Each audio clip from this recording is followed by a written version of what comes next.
because I think people know now that, you know, I have that fucking destroy it mentality. Yeah. So they know. They don't set. You know, sometimes people say, "Oh, can you leave a bit of vocal in?" And you know, that's about the extent of it. But everything starts. You know, it's how rock and roll works. It's how reggae works. It's the rhythm sections. It's the bass and the drums. Get that right, and everything else shall follow. Mm-hmm. Who ordered the cappuccino? Can we order quieter coffee next time, please? Have a latte or something. So yeah, we usually start with it's the drums and the bass line is the bedrock of it, and yeah, that's the bedrock of rock and roll. If you've got the rhythm section right, you can kind of fall about all over the place elsewhere and make mistakes. But that's what we, you know, it's the bass line and the drums. You know, when you get the stems, all the parts of the track you're going to remix, it's what are the drums doing, what's the bass doing, and then we work, you know, and then we build it up. We build it up from there. But you know, it's a bit of a world of echo, our studio.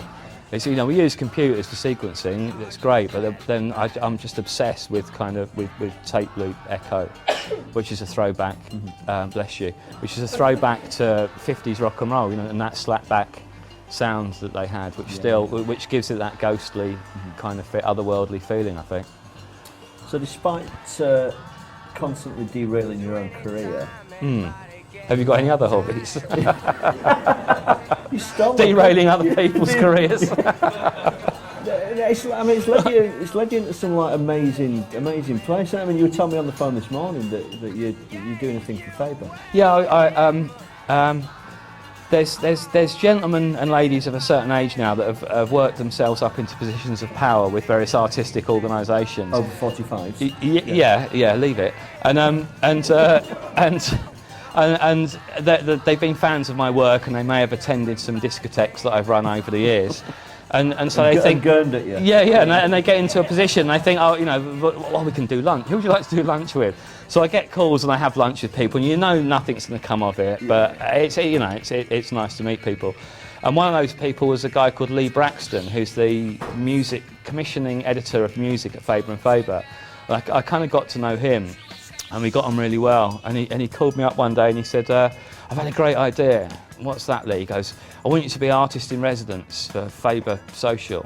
I said, what does that mean? He said, I have no fucking idea whatsoever. I went, right, excellent. Okay. I said, right, okay. He goes, but, you know, it's 1,000, you don't have to do much, and you get £1,000 worth of books, which to me, you know, that's books are my crack, basically, you know, the drug crack, you know, anyway.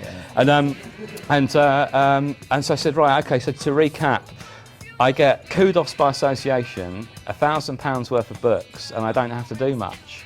Sounds great. Yeah. Like, yeah, that's fine. And then went and did an interview. You know, went and met them all, and did an interview to put up on the website. And I got a little bit overexcited, and I started ranting. You know, yeah, I'll do this. I'll do something once a month. I'll write a story. I'll do this. I'll do that. And told them what I was going to do once a month. They let me finish, and then said, well, that's great, but we would have been happy with once a year, to be quite honest. Oh. So, all right, okay.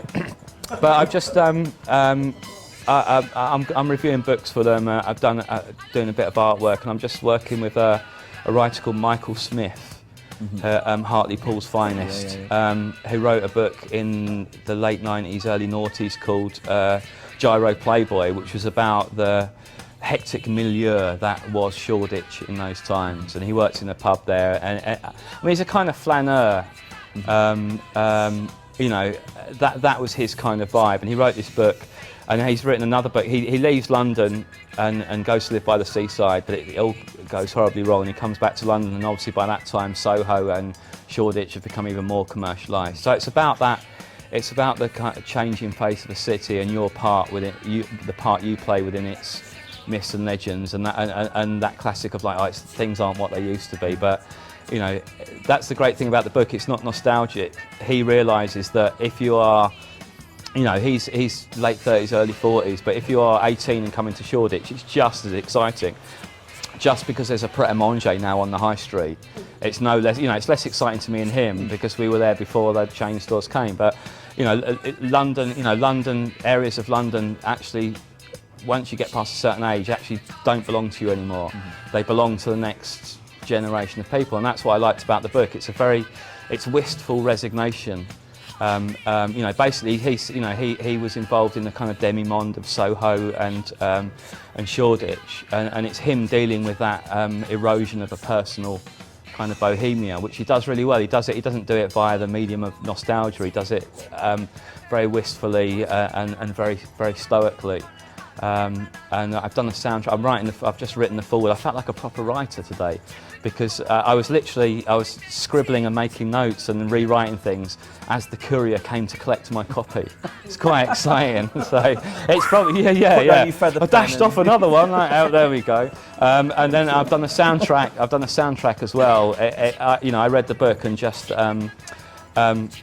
he talks about the dark hum, the deep hum within all great metropolises. It's what lures people in, so that was the basis for the soundtrack, was the kind of hum of the city. And then we got him in to read a little bit over the top. He's got a very nice, I don't know whether you know, are you aware of Michael Smith? You've ever heard him talk? He's got a very wistful, laconic, kind of Hartlepool accent, which all helps.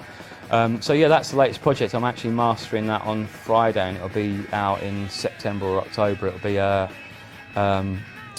book, CD, and a 10-inch single with a foreword by myself, and there'll be an annotated version with me just writing notes about various parts of the book. Many years ago, you had to put your occupation on your passport. I have really no idea what I would put down. I mean, I don't know, as I hurtle past 50 and I'm entertaining a lot younger people, I might have had to put children's entertainer in the bag. But thankfully you don't have to put that. That's not part of the passport anymore. Really, but that's it. I don't know when people ask me what do you do. I don't know, it's because of the way I look or something, or maybe I'm when I get in cabs in London, you can see them looking at you, and you always get that. What do you do then, mate? They're quite kind of intrigued. And I just say, I'm in music, or I do a bit of writing or something. I don't know what, I wouldn't know. I don't like saying I'm a DJ, because that's, I don't know. The connotations of DJ, of being a DJ, it's a bit naff, isn't it? Smashy in the back. DJs have been, have got a bad rep due to people that we won't discuss here right now. Right here, right now. I have no idea who you're talking about. Yeah, someone. I did one of these at the weekend at a festival, and a lady at the end, she went, "We love you, but you're the most stoic DJ that we know." Meaning, I said, "Well, I said, "I've got this inbuilt thing that if I feel my arm about to go like that, some synapse cuts out and my arm goes numb, and I actually can't do that. That kind of thing. It's a little bit undignified for a gentleman of my advancing years." Have you ever done that? Oh yeah. But then I did say to her, I said, if I have been known to DJ whilst a little bit inebriated, and I do. It's probably out there on YouTube somewhere. Me doing no. Peter Hook air bass guitar. Oh yeah, like some of that. Is that all right? Is that all right? Okay. Yeah. That's about as enthusiastic as I get when I'm DJing. But it's not that I don't like what I'm doing. It's just I'm concentrating so hard. It's like any job. I don't know. I don't feel the need to go like that. I wouldn't, whatever job you're doing, if you enjoy your job and you're concentrating hard, I've never, HR. So I've never, like I say, there were times when I did get a little bit excited, but I am quite stoic when it comes to work, because it's quite a responsibility. People have paid money, and you've got to entertain people, and you've got to do your job properly, which is why I've stopped taking ecstasy whilst DJing. Quite early on in my non-career, because it gets to the point. People think it's funny. You like to go and see bands and they get fucked up and fall over, but the novelty soon wears off. Especially when you've paid your money and you want a night out and you're looking at some buffoon chewing his own bottom lip out and playing the same record twice in a row, or and that kind of carry on. Which was your favourite record to play twice? Well, I don't know. It was just panic. What I would do, it's that classic thing. I'd be playing a record, and I'd have an amazing idea for what I was going to play next. And in that short space of time, from turning around from the decks to going like that, obviously on ecstasy, your memory, and then you hear the record running out. So you just grab whatever's nearest, and you just put something on, and it usually tends to be the shittest B-side that you've got in your entire box. In the entire box. Quo getting there, living on an island. So you're not a careerist. You don't take ecstasy whilst you're DJing. I don't take ecstasy at all anymore. In fact, When did that stop? About sort of 10 or 15 years ago.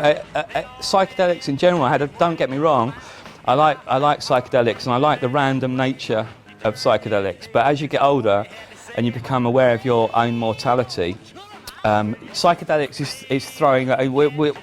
life is pretty random. We are random molecules colliding off each other. And psychedelics kind of makes it even more random, and you're throwing the dice of chance. I threw the dice so many times. I've been pulled out of the way of speeding cars on the M4 whilst tripping, trying to change a wheel. Got into all sorts of... I did the classic... I was nearly the classic jumper, acid casualty jump off a building, because I'd been to a party and I got back and it's about 5, 6 o'clock in the morning. I went out my balcony, which is 4 or 5 floors up. And I thought, wow, I reckon I could reach that swimming pool from here.